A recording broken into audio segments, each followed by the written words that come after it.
With M. Night Shyamalan releasing his new film Trap, I decided to do something a little bit different. Having watched every one of his films to this point, I'm going to give an exhaustive personal ranking of his complete 15-film catalog, which some people may not realize began way back in 1992. Even though some of these films are over 20 years old, this will be spoiler-free, and as most of you know, M. Night's films are very spoilery. Now, I will admit, I am a huge fan of Shyamalan's work, but I also acknowledge the disparity between his best films and his lesser works is a wide ravine, including the film at the bottom of my list, which I sincerely consider to be the worst movie with a legitimate budget I have ever seen in my life. In fact, a group of my friends and I used to go to the movies together on Sunday nights, and we called it Men's Movie Night, and my choosing of this film revoked my choosing rights from that point forward, and I was never forgiven.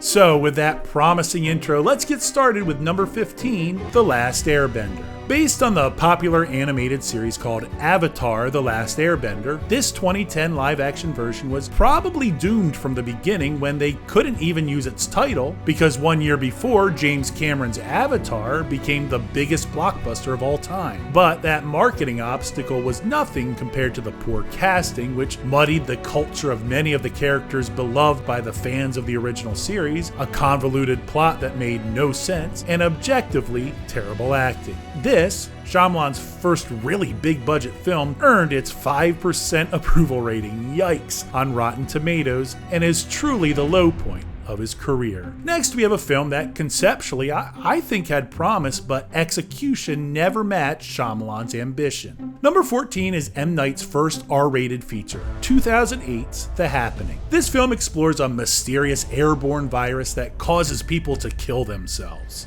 With some horrifying moments, particularly an eerie low-angle shot of construction workers leaping to their deaths, no moments of horror can distract us from the awful performances desperately trying to deliver Shyamalan's worst dialogue to date. With a leading role of Marky Mark so bad it has become a meme favorite, even though the film came out 10 years before memes existed. Once again, I get what Shyamalan was trying to do here. He thought, what's the least scary thing on earth? A gentle spring breeze. What if we made that scary? I respect his attempt, but aside from a couple haunting images, The Happening is a truly bad film. Okay, so this one may be a bit of an unfair ranking because it had no budget and it's his first film, but number 13 is Praying with Anger. Written, directed, and starring M. Night Shyamalan, this film tells the story of a teenager discovering his heritage as he is sent back to his extended family in India. I like the exploration of Indian culture and religion, and after a rocky start, the film does pick up steam, but it never really elevates beyond a TV after-school special. The low production value and inexperience of Shyamalan as a storyteller is evident, and we only get to see glimpses of what he will become as a director just a few years later. Now, this film is really difficult to find, and the version I watched had terrible audio and low-resolution imagery, so perhaps there is a better version out there, but I didn't get to see it.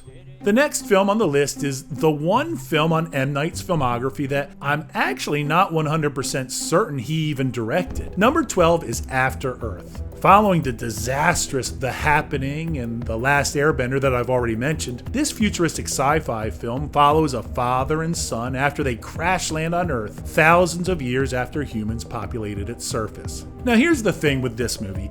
Everything I've heard and read is that After Earth was produced by Will Smith as a vehicle to launch the career of his son Jaden. M. Night feels like a hired gun here, a director that was no longer trusted by Hollywood to tell his stories. The film isn't awful like the couple movies I previously mentioned, it's just kind of bad. But what it is a rudderless vision of storytelling that honestly makes me wonder if this was more of a Will Smith guided movie in which M. Night was just along for the ride as he tried to return to form. Number 11 on my list is M. Night's first Hollywood film. I know some people really hate it, but I kind of find it charming. It is 1998's Wide Awake. This is the story of a young Catholic boy who, after losing his grandfather, goes on a journey to understand his faith. With a solid cast that includes Robert Loggia, Dennis Leary, and Rosie O'Donnell as a nun, I think Wide Awake feels like a really sincere script from M. Night Shyamalan, who grew up Catholic himself. There is one specific scene that stands out to me when the young boy Joshua meets a high-ranking priest, but realizes he is just an aging, struggling man himself. It's a rather poignant scene in a cute family film dealing with some serious topics. This next film is the film that probably broke my heart the most because I think it made me realize M. Night wasn't going to be a perfect director hitting home runs at each at bat. Number 10 comes from 2006, Lady in the Water. Marketed as a horror film bedtime story for his kids, this story follows Cleveland Heap, a lonely manager at an apartment complex who discovers a magical creature living in the pool. The strong cast, led by Paul Giamatti, gives their all in what is unfortunately too abstract of an allegory that ends up being too odd, with no clear conclusion and without enough of the thrills that made Shyamalan's early films so memorable. There is a great scene with Giamatti trapped in a pool, but aside from that, Lady in the Water was the first M. Night film for me that felt forgettable. In this list, number 9 is probably the threshold of my ranking of Shyamalan films. What I mean is, it's probably the last one that I lean to below average. And that film is one of his more recent films, and maybe his most odd. Number 9 is 2021's Old. A group of people vacationing visit a remote beach, but when they arrive, they discover something sinister is taking place. They are rapidly aging, approximately 1 year for every 30 minutes. So, with time expiring, the strangers must figure out how to escape before it's too late. Once again with Old, M. Night is swinging for the fences. It's a really interesting and scary concept, but it's one that it's just too hard to suspend disbelief. If you take a moment to pull any of the precarious threads of this concept in the context of the film, the entire fabric of the story falls apart. So you are left with just watching the horrors that take place with no meaningful subtext. Now we are moving into a portion of M. Night's catalog that I really enjoy. For number 8, we have Glass. This is the 2019 follow-up to his really first financial blockbuster in about a decade, 2016's Split. Glass follows 3 superhero, supervillain characters imprisoned by a secret government agency. While David is trying to protect people, the other 2 seek to destroy. And when the dust settles, will we really know who the villain is in this story? Glass is definitely the weakest installment of Shyamalan's one and only trilogy, and though it lacks some of the intrigue of the first 2, and includes one of my least favorite performances in an M. Night film, Sarah Paulson, I think this film captured the tone and mood of what I love about Shyamalan's style of filmmaking, and I was satisfied by its epic conclusion. M. Night's most recent film sits at my number 7, Knock at the Cabin. Eric and Andrew are on vacation with their adopted daughter Wen. With no warning, 4 strangers arrive at the cabin with an ultimatum. They must choose to kill one family member or the world will come to an end. Not knowing what is true, the small family desperately tries to survive in this inescapable scenario. His second R-rated film, Knock at the Cabin, creates a claustrophobic family nightmare with some of the most horrifying visuals of his career. Dave Bautista in his huge head gives a threatening yet gentle performance as the lead stranger that grounds the unlikely story and allows it to dive deeper than a normal surfacey home intruder film. Though it's far from my favorite M. Night story, this may be his best technical and direction of any film. Whether it's his use of old narrow depth of field lenses or his ability to stage each scene so well that you not only focus on the character, but on the imagery and the peripherals and even outside the frame. Shyamalan has often been compared to Alfred Hitchcock, the master of suspense, and I think Knock at the Cabin makes the best case for that comparison. At number 6, we move to a movie already referenced, Split. The movie that made most people say, M. Night is back. Split tells the story of 3 girls kidnapped by a man with multiple personalities, performed by James McAvoy, giving one of the best performances in any Shyamalan movie, but not the best. We'll get to that. Split was the movie for me that reminded me how much I love the feel of M. Night movies. Yes, they're scary, but they also have a tenderness at the core, allowing the scares to punctuate the valuable message at the center of the story. Split also benefited from casting Anya Taylor-Joy after her standout performance in The Vivitch, but before she became a household name. Just her extraordinary face gives this thriller an extra dose of enduring energy and value, resulting in over $250 million on an estimated $9 million budget.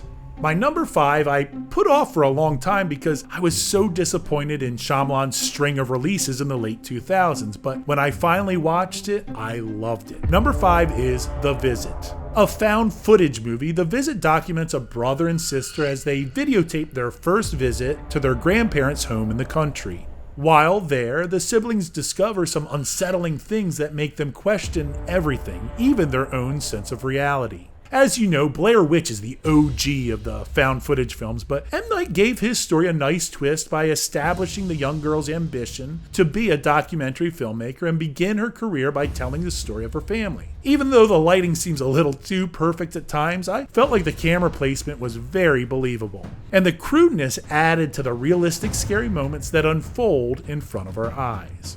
Even though it includes one of my favorite twists in all of his films, the family dynamic and emotional core were what made The Visit stick with me long after I watched, and highly recommend it to those yet to see it. Okay, now we're entering what I consider to be the Mount Rushmore of M. Night Shyamalan's filmography. And their order is probably where I'll receive the most pushback, but here we go. Number 4 is The Village. The legend of monsters lurking in the woods near an isolated village becomes all too real, and when tragedy strikes, someone must be brave enough to face the mysterious danger and save the community and its residents. The most beautiful of Shyamalan's films, shot by legendary cinematographer Roger Deakins, The Village sets an amazing, ominous tone that grows into a crescendo twist that, in my first viewing, was so jarring I left the theater somewhat dissatisfied. However, I recently read an article that I agree with, and it suggests the film is better when you know the end twist because it allows you to understand the odd ways the characters speak and make sense of the dismal behavior from specifically the elders of the village. Add to that my favorite James Newton Howard score collaborating with M. Night, and you have an enduring film that is a scary, sweet love story with strong social commentary. My number 3 is considered by many, even Quentin Tarantino I think, to be M. Night's best film, but I have it way down at number 3. 2000's Unbreakable. David Dunn is the lone survivor of a tragic train wreck, and what's odd is he left the scene without a scratch on his body. With a dead-end job and a struggling marriage, he now wonders if he was destined for something more. Unbreakable, yes, is about a man's self-discovery, but when you dig deeper, it's really an amazing metaphor about a husband, a father realizing his value to his family. And from the perspective of his son, he sees his dad as a superhero, or better yet, unbreakable. Bruce Willis somehow has the ability to turn Shyamalan's sometimes clunky dialogue and make it feel like it's deriving from deep within his soul, and never has he been better than his role as David Dunn in Unbreakable. This movie is a slow burn that at times will scare you, but mostly it will immerse you into a revelatory supernatural experience in a real-world environment and refuse to let go until the credits roll. Now we get to discuss what I feel is M. Night Shyamalan's most fun film. Number 2, Signs. In a rural community outside Philadelphia, a former priest lives on a farm with his 2 young kids and his underachieving brother. Despite a dark cloud hanging over their family, nothing seemed too out of place until crop circles appeared in their cornfield. Assuming it was a local prank, suspicious events escalate and suggest these signs could be something bigger, something perhaps otherworldly. Signs, in my opinion, is practically a perfect movie that almost anyone can enjoy. It's Shyamalan's best combination of thrills and humor with a profoundly spiritual foundation. Once again, the writing includes M. Night's recognizable yet odd dialogue, but with elite talents like Mel Gibson and Joaquin Phoenix at the lead, every scene feels authentic. Their chemistry, along with 2 brilliant child performances, allows this story to stay intimate while recognizing something even bigger may be taking place outside their farmhouse door. There are multiple suspenseful scenes, but I don't know if Shyamalan has ever had a more inspired moment than when Mel Gibson must use a large kitchen knife as a mirror to peer into a suspicious kitchen pantry. It is absolute top-tier filmmaker that few directors can or will ever achieve. Finally, we get to my number 1 M. Night Shyamalan film, and it's probably pretty obvious at this point. It is 1999's The Sixth Sense. My wife, girlfriend at the time, and I went to see this movie on a whim because, hey, we like Bruce Willis. We were so scared we almost left the theater before the end, and can you imagine if we missed the brilliant twist that makes you rethink every moment of the film you just watched? The story is about Malcolm, a child psychologist who works with a young boy who believes he can see and talk to ghosts. As circumstances intensify, Malcolm cannot manage to help the boy and begins to doubt himself and his own relationships. The Sixth Sense to me is not only Shyamalan's most frightening movie, but I also think it's his most emotional movie. Much of that is the wonderful performances by Bruce Willis and Haley Joel Osment as the young boy Cole, but it includes what I consider to be the best performance in all of Shyamalan's films. Toni Collette as Cole's mother. She is desperate to help her son but doesn't understand the reality he is experiencing, and it results in this hidden fear masked by a strong single mother. She breaks my heart in multiple scenes, but none more than her conversation with Cole in the car at the end of the film. She was nominated for an Oscar, and frankly, I think she should have won. Either way, I believe The Sixth Sense is M. Night Shyamalan's best film, and it's certainly the film that made him a household name. What do you guys think? Let me know in the comments below. What's your favorite M. Night film? And listen, if you've gotten all the way to the end of this video, do me a favor and hit the like button. Do me a solid and subscribe to this channel and ring the notification bell so you never miss any of my future content. Also, you can check out my previous videos by clicking on one of these links.